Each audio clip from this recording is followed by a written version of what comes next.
So imagine watching a streamer for every single day of your life and becoming a very big fan of this person, and then one day your favorite streamer just happens to go live and he's at a very close location to you, and this leads to you having the opportunity to finally meet him or her. And for most people, this would probably just be a simple hi and bye, maybe take a flick to post on Instagram, but for one person, this would end up being a completely life-changing event that I'm sure he'll remember for the rest of his life. And yes, that person is no other than Ray Asian Boy, but what exactly happened to Ray and how did he even meet Kai Cenat in the first place? Well, that's probably what you're here to figure out. So with all of that being said, if you're new to the channel, don't forget to hit that subscribe button to join the tribe with the biggest driver. While you're at it, don't forget to click that very first link down below in my description to join my Discord server and become an official member of the community. And with all of that being said, let's get into how stream sniping completely changed Ray's life. So Ray, or better known as Ray Asian Boy, was born back on October 31st, 2005, and he was born in the country of Taiwan. So how could someone so young that was born in Taiwan, a completely different country, speaking an entirely different language, manage to blow up to extreme levels, even accumulating a massive audience in America? Well, this all happened through the use of stream sniping. Now, if you don't know what stream sniping is, the term really became popular back in the early live streaming days, and it really derived from when streamers would be gaming and their viewers were joining their live streams in order to troll them or find out where they were at in video games and probably kill them or something like that within the game. And that's how the term stream sniping really originated.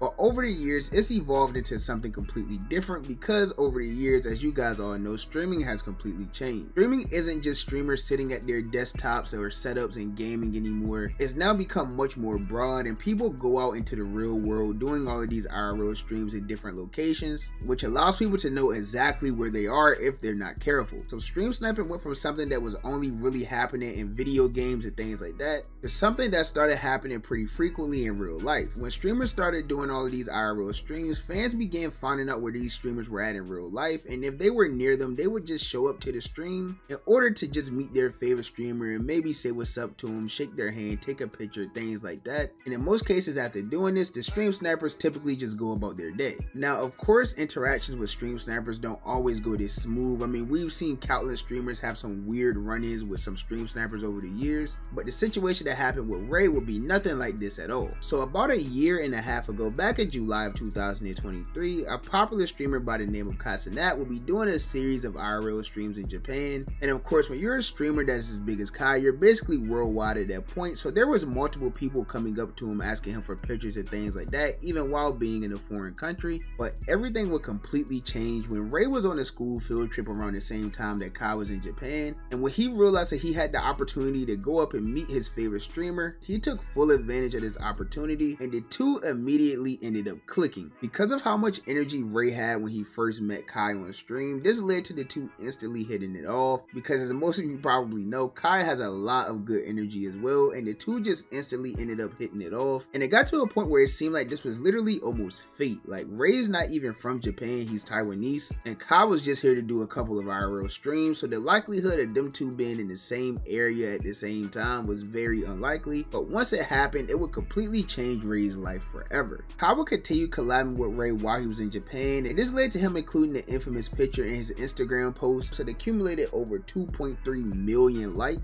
And after this, it was clear that him and Ray had some type of spark together, and he quickly became a fan favorite on Kai's streams. And within that same month, directly after meeting Kai Cenat on stream, he would end up posting his very first TikTok, and that TikTok ended up blowing up massively, accumulating over 19 million views. And he followed that up with another TikTok when him and Kai linked back up, and that TikTok had over 21 million views. So it was clear that there was some type of spark between Kai and Ray, because everyone just seemed to love him. He had good energy, he was funny, and his energy really just matched well with Kai's, and this will all be the start of something very special. So after the two originally met in Japan, it became such a big thing all over social media that Kai would even post a YouTube video just 1 month later titled "Bringing My Asian Friend to America." And even with as popular as Kai is all over the internet for various reasons, this video managed to become become one of his top 5 most viewed videos on his YouTube channel, accumulating over 15 million views. And while Ray was in America, the two would get a lot of great content out together. They did various streams throughout that entire time, and they even managed to film an entire short film together as well that was titled Global Pursuit, which was supposed to be a very funny take on the popular movie Rush Hour, a movie that released in the late 90s featuring popular actors Jackie Chan and Chris Tucker, and obviously these actors are Asian and black as well. So everyone really thought that this was a very funny thing to do, and it was very amusing for obvious reasons, but the actual short film was very well put together as well, especially for something that was done in just a matter of days for the most part. And I think many other people would agree with that statement as well, because this short film ended up being the most viewed video on Kai Cenat's main YouTube channel with over 21 million views. And if those two videos aren't enough for you, 2 more videos within Kai Cenat's top 5 most popular videos all feature Ray as well. Videos such as Going to School in Taiwan, which accumulated over 18 million views, and other videos such as Surprising Ray at his graduation, which accumulated over 14 million views. And he also featured Ray in other forms of popular content that he's did over the past year and a half, such as his very popular Mafia-thon, amongst other things as well. So it was very clear that Kai developed a deep connection with Ray, and he ended up becoming one of Kai Cenat's best friends. And even though Kai was seeing all of these millions and millions of views from having Ray in his videos, but it wasn't just Kai that was seeing a lot of success from this friendship. Ray also ended up becoming quickly beloved amongst everyone as well, because as I said, after posting that very first TikTok, it's like the entire world just fell in love with Ray. He ended up blowing up massively on TikTok, accumulating over 3.4 million followers while only having up 8 posts on the channel. Oh, and not to mention, not a single one of these posts have under 10 million views. I think the most viewed one has about 40 million. And this was basically just a TikTok of him and Kai having fun when he first visited the AMP house back in 2023.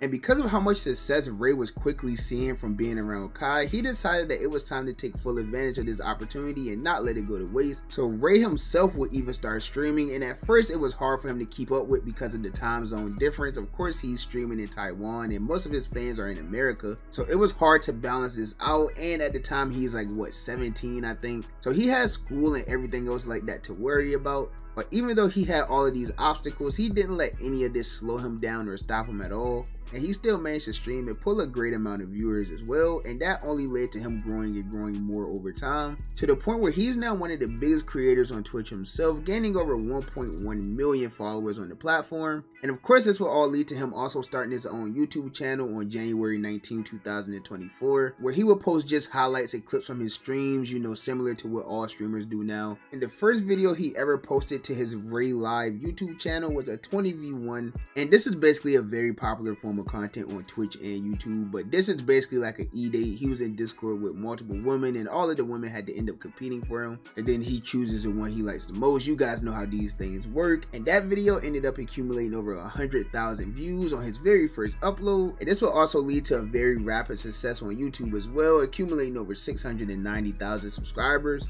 But this journey hasn't been all easy for Ray. He wasn't just posting and getting everyone to love him and things like that. He's been through a lot of controversy very early on to his career as well. And some of it I've even talked about in a previous video on my channel. If you want like deeper detail, you can just go watch that. But to sum it up for you, he's gotten into a lot of trouble when he's like mentioned things about race in his career. Like there was a time where he said the N-word accidentally while rapping a song with Kai, and that ended up getting him in a little controversy. And then there was also this clip as well where he was talking about what happens to a person's career if they slip up and say the N-word. Now, of course, things like this wouldn't be taken lightly by the internet, because you know the easiest way to get canceled in your career is probably something involving a racial slur or race or things like that. So people feel like Ray shouldn't even have had these words in his vocabulary. But as I stated in the first video I made, it's hard when you're around people that's using that word basically on a day-to-day basis, and all of the English you're really learning is coming from people from either the city of Atlanta or the city of New York. Well, I guess New York is like a state and a city, but we're not here for geography. The point is,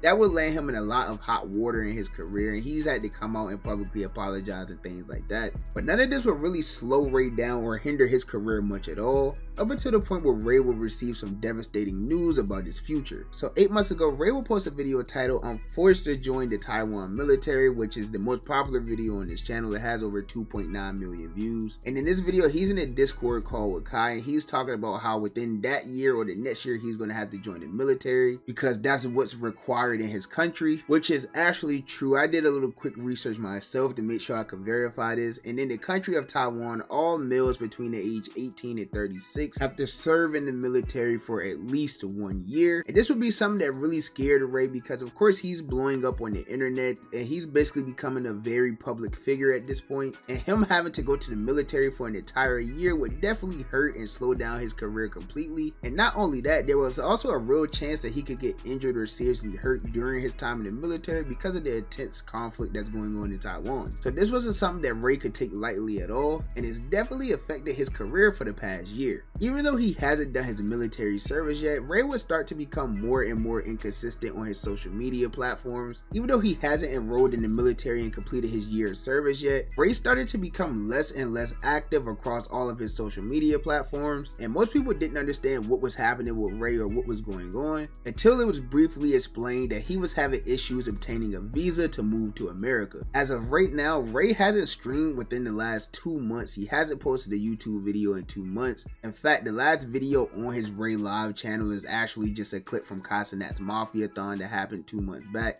And other than that, Ray has just been super inactive across all of his social medias. I mean, Kai even invited him to the Super Bowl, which is one of the most popular events in the country, and Ray didn't even show up to that. So whatever Ray's currently going through has to be serious. He's probably just super locked in and getting his visa, trying to get to America, so he hopefully doesn't have to go to the military. I don't really know how that works. I don't know if he could get in any trouble or anything like that for moving to America, but hopefully everything works out for him so he can continue his young, successful career. And I think once he gets all of this figured out, he'll definitely go back to being one of the biggest streamers in the world, because a lot of people definitely love him for him, and it's well deserved because he seems to have great energy and to just genuinely be a good person. But that's just my personal opinion. As you guys know, the only opinion that I really care about is you guys' opinion. So with that being said, be sure to leave a comment down below and let me know, what do you think about this entire situation? Have you ever stream sniped someone before? Have you met your favorite streamer in person before? And if you did, how did that encounter go? Let me know down below in the comments. And while you're at it, if you're new to the channel, don't forget to hit that subscribe button to join me on my journey to 15,000 subscribers. And while you're at it, if you enjoyed the video, don't forget to give me a thumbs up. If you didn't enjoy the video, be sure to give me a thumbs down. As always, any feedback is good feedback to me. And of course, I appreciate all of the love and support. And I'll catch you boys and girls in the next